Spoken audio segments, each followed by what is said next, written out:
Let me set the video right. Okay, so I'm gonna call this how to cope with the COVID crisis when you are STPD. Alright, now as you know, I was diagnosed at one stage in my life with STPD. I had the condition for a long time. We count how many years. I think something like 13 years. Yeah, and I was discharged from the condition. So my advice comes to you, not as a medical professional, but as a former patient or a former, patient of the condition. So there's no better piece of evidence than evidence that comes from the eyewitness or the person who went through it themselves. So that's why I feel that my advice is valid to some of you who are just being diagnosed with a condition, don't know what it is, and just starting out. This is a channel where I consider both outcomes. If we are indeed delusional, then we should be treating ourselves, and if we're not, we should be defending ourselves. So I also have other talks where I'm dealing with the actual defense. Yeah, but this talk is gonna be a crazy rant. Yeah, a trippy rant.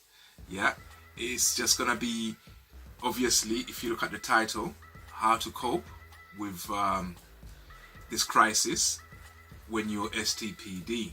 Yeah, now when we talk about being delusional, like look at this crisis. I mean, how could you not think that this is something, that there's a conspiracy to it? How could you not think that? Yeah, I mean, previous years to 2019, I was talking about, had this feeling about major conspiracies about to happen. But when something like this happens and you're thinking to yourself, they describe an illness that is similar to SARS, and you're like, okay, we've been through SARS, that never left Asia, so you say, this is SARS too. You're like, what? So, because I remember when we had SARS, they were telling us that, SARS will kill everyone, but then it went away. Yeah, and then it must have come back. Yeah, so, and then you can see that the disease is staying around. Yeah, and I'm analytical in the way I look at things. So when I do the statistics and I say, all right, hold on a minute, there's 1 million people who's died from it, and there's 7 billion people in the world. So if it keeps killing 1 million people, yeah, every day, yeah, I mean every year, yeah, it would take 7,000 years, would have killed all of us. But 7,000 years is a long way to go, and I'm still thinking that we'll still be reproducing, right? If we reproduce, then it will never kill all of us. Yeah, but if we stop reproducing, then 7,000 years, just that virus alone will kill us. Yeah, so you start to worry in that way. You start to think about it. Oh, I was supposed to do some meditation. You start to think about it in terms of that weirdness. But if you're strong enough, yeah, to indulge in those conversations without being affected, then by all means do so, because thinking about these things also it gives you that power over what you're doing, because like you're thinking about it, but you're not being controlled by your thoughts. Yeah, and it's a bit cheeky actually, because like you're testing yourself to see how much delusions you can entertain without actually becoming delusional. Yeah, so it's kind of like strengthening your mind. Yeah, but I mean, in terms of conspiracy theories, I come up with a lot when it comes to this. I've got the one that I'm undecided about. It's everything does seem to fit into place, and it would be coincidence if it's not a delusion. Yeah, so but then we don't really know what coincidences are, and coincidences are acts of God. So if it turns out to be a delusion, yeah, then it's a paranormal paranormal event. Yeah.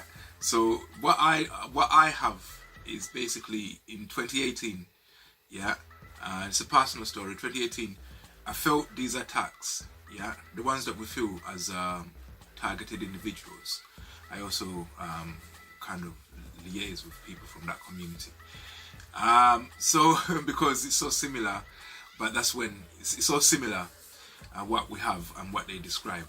So you know the pains you get that appear to be coming from direct energy weapons.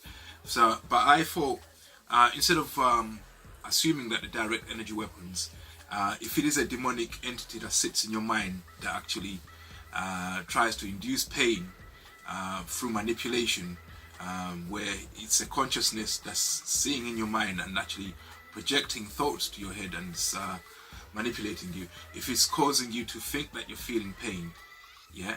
So I'm there feeling all these pains, meditating. Every time I feel a pain, I meditate and the pain goes away. Then I felt this new pain, yeah, and I started to think, for some reason I started to think that east and west are started to work together now, yeah, to cause me pain. That's what just came through my mind, yeah. East and west what? I won't tell you that. Yeah. So it's like the sorcerers from the east and the sorcerers from the west concocted something that they have never done before to a human being, and they done it to me. And when I fought it off, I started to think about another delusion of mine which I have, where my famous saying is, when would I be famous? As soon as I realized that the voices in my head are an audience. So when I started to think, hold on, if these people are saying in my head, then and I'm the controller, because I narrate my life. I walk around talking about the things I'm doing. Oh, I'm about to make a cup of tea now. I'm gonna put this in. I'm the narrator. Yeah, I'm controlling the narrative. So that makes them an audience. It's like Truman Show. Yeah. So you can manipulate people once you know they're watching. Animals do that to us all the time. If they know you're gonna eat them, they play dead. Yeah, and they know you're watching. When you remove your gaze, they run off. Yeah. So when you know that someone's watching you, you can start to play with them. You become the cheerleader, the conductor, and the narrator. Yeah. So that's why I narrate every event of my life. Yeah, to myself as I'm talking to myself. Okay, let me go and cook. Okay, let me go and watch. And I'm narrating my whole life experience, so that if anyone's really listening, yeah, I'm the one who's controlling the narrative. Yeah, delusional, I know. Yeah, I've gone off track as well. But so I felt that they had, you know, tried to poison me in a way that they had never poisoned any other human being. Then I thought, if they are people who are an audience to me, it would be in their best interest to understand what's just happened, because you're in my mind like you're in a studio. You're seeing those thoughts, then you're seeing those thoughts, like you're watching different movie sets. Yeah, yeah. So you're at Universal and you're seeing the set from Titanic or the set from whatever. I don't know what films they made. So you're like that when you're in my mind. You're seeing all my experiences. Yeah, but you have to bear that in mind, because whenever you come into my mind, whatever difficulties and illnesses I've got, you're gonna walk out with them. There might be a contamination that looks like that. So I was thinking along those lines. So I thought, I better tell people that they poison me in such a way that they've never done it to a human being, and I don't know what's gonna happen. So all of 2018 I spent doing that, and then 2019, my friend had difficulty breathing and he died. He was in this house. Yeah, so. And that was just like late 2019, October, and then by January they were telling us that we got coronavirus and there might be a potential lockdown. So to someone STPD that knows that, okay, fair enough, some of the things I've believed in, yeah, I did some intense research and found out they were false, yeah, but there's some other things I did intense research and I just can't conclude. Yeah, so I know that there is a delusional aspect to my experience as a human being in this life. Yeah, so that's why I had to really start I became dark about it. I say like the song Access Denied. Yeah, access denied, and you can't view my mind. I won't let no man do what the Almighty does. Now you feel my wrath. I won't ask you twice. Let go my mind. Don't see inside. When the evil one comes to take over earth, and you see it with your eyes, and you realize that you have divine power inside you, now use it to bring about what the Almighty wants. No weapon shall prosper. So I started to get dark with my lyrics, yeah, just trying to let people know that something's happened. You know, with Checkmate, there's too much evil in this world, and the Prince of Darkness must have come. They sell their souls for them to win, so how can we compete with them? So I started letting people know, warning them that something has been done to me, but I don't know why you keep going through my mind, but there's judgment, yeah, and something really bad is going to happen, because that pain, I had never felt it before. I fought it off, but